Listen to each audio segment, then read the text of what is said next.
Hello, just making a quick video here. Was driving on the highway a couple days ago, middle of nowhere, about 60 kilometers from my house, about 40 miles.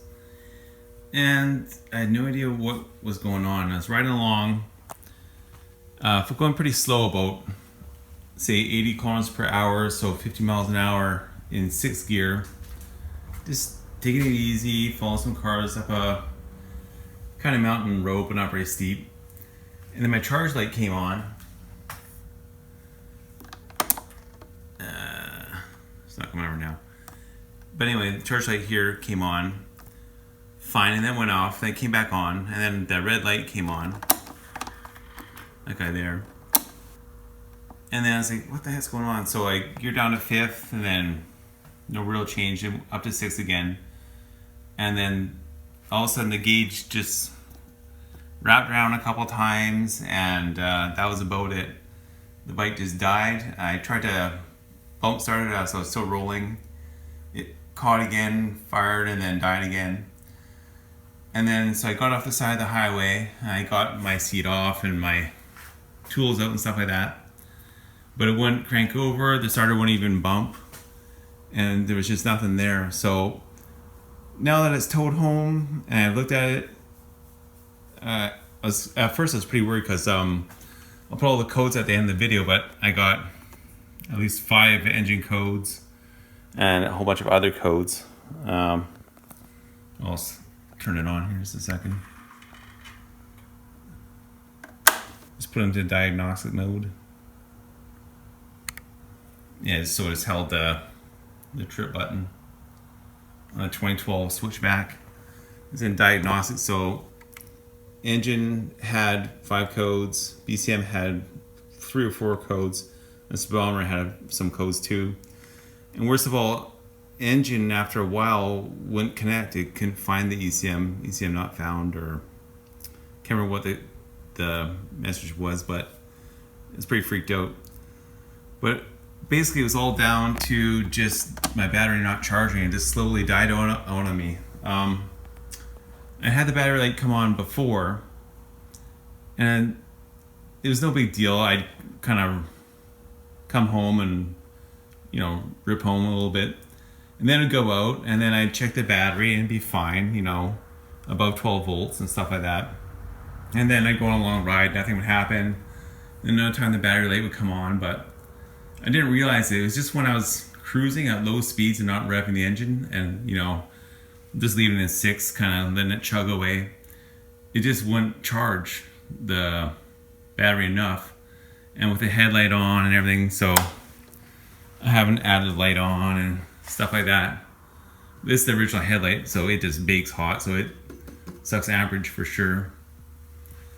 And it would just kill the battery, but so slowly and just marginal. So that time, it was just enough to upset it and to fully drain it, and I didn't really catch on what was going on until too late, and it was done. So what I found was a few of my connectors, this guy right here, had some green terminals in it. I don't think it was that critical, but anyway, I cleaned them up.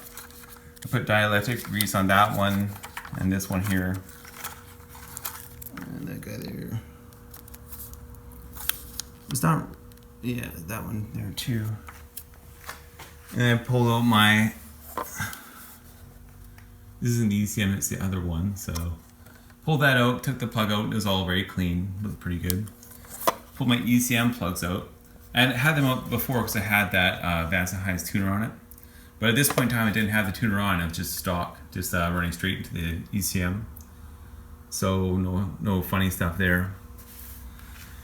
And then also on the side of the road, I cleaned my battery terminals, made sure they're tight. I took off all the trickle charger stuff and my auxiliary power stuff, and just make sure none of that's screwing me up. I just got them right, kind of totally separated, and just straight battery to bike. And it wouldn't help at all, but when I got home, I tested the voltage of the battery, and it's about 11.4. So it wasn't dead, that was just sitting there, not cranking, nothing on. So it had some voltage, so I was like, oh, what's going on? So anyway, I started reading, and these things need to be above 12 volts. So I went down to my stator by my rectifier. So here's the 3 wires coming out of your stator. It's a 3-wire system, so 3 cycles come out, 3 positive curves or cycles, if you want to look at it on a chart or what have you. And then I took the wire off, so that's this guy right here. And one of them, the bottom one, was pretty much green. And same with up in this rectifier itself. If I can get it. If I can get it on camera here. Yeah, up in there, it was one of these terminals was green as well.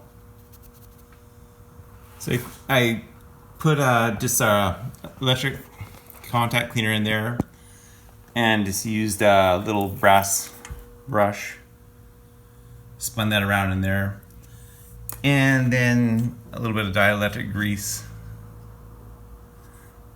And now when I start the bike, it goes to over 13 volts just at a slow idle. Let's get that plugged back in.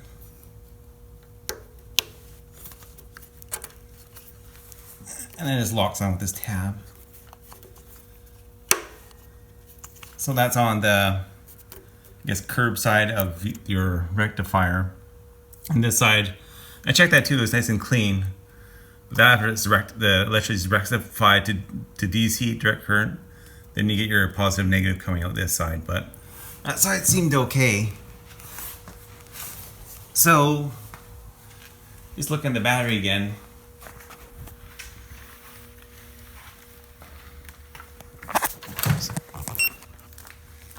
Now, just set this to direct voltage. Just set that to direct voltage, and I'll try to single-handedly test this. Jam some leads in. See what we're getting. Okay, so just sitting there at 13.7 volts. So I'll turn the key on for a while, and you'll see it start to drop. Which is understandable because it's not a huge battery. It is in good shape, I'm pretty sure, the Harley battery. But it'll just keep dropping while all the lights are on, the tail light, the big headlight, sucking the power down. Added light, it's just LED, but even that gets a bit warm. Not half as warm as this thing though. This is like a frying pan on the front of your bike. So 12.52, then I'll start it. Hopefully it'll start. And we'll see if it goes over 13, which it should. Oh, that's weird. I got it to go into diagnostic without having my switch in run, so maybe that's not, maybe you don't have to do that. Anyway, run, and we'll start it up.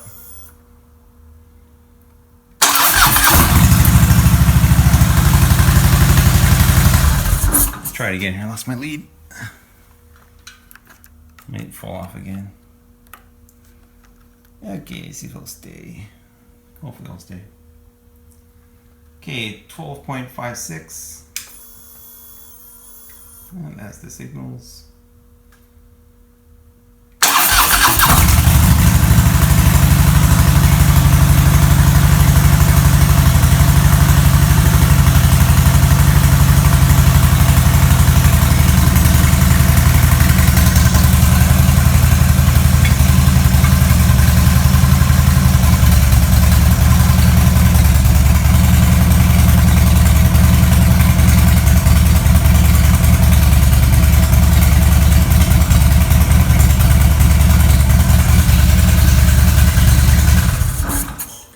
So I had to let go of everything to hold the leads on tight to get the proper reading, but yeah, it went up to 15 just at an idle, so it's definitely putting out voltage now. Not only seems like too much, but I'm gonna buy a voltmeter for it. It kind of sucks because you can't get a gauge cluster with volts in it, which I don't know why, because there's electricity going right to here, 12 volts going right to the cluster.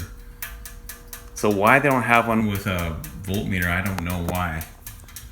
But you can only get your regular stuff. It's the exact same information, just in a different kind of laid out thing. So it's kind of useless. So just decoration only if you want to look that way.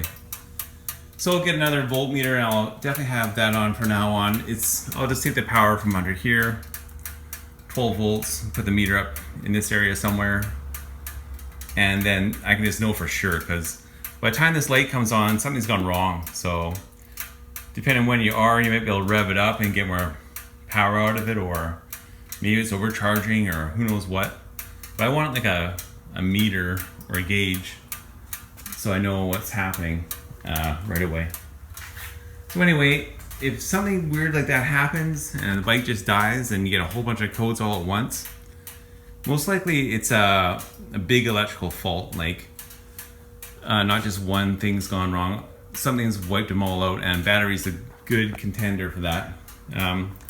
Might freak out and think it's ECM and stuff, but they're pretty bulletproof. Like, batteries always have problems. So good place to start is your battery charged or not. If someone's coming for you and they happen to have a spare battery, get them to bring it. Or the problem is you can't really jump it, because if you jump it, it'll fire up, and as soon as you take the jump cables off, then it'll die again. So an extra battery would be good, or somehow to charge your battery to get you home. Anything to avoid having to tow it, which kind of totally sucks and it's pretty expensive. Okay, so I hope that helps you out. If you haven't had problems yet, wouldn't hurt to get a voltmeter, then you just know for sure what's going on. And then if you do have problems, clean your connections, like everything you can grab, every connection you can find on the bike. So all the connections in your fuse area, all your battery connections, your ground, and your starter wires as well. Actually, I'll take this one off and clean that as well,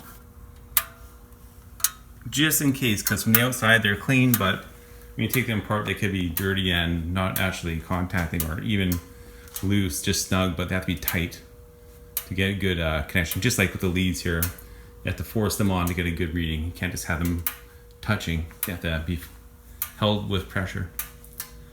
Okay, so have a good day. Hope this helps you out. Avoid the problems that I had. Okay, bye-bye.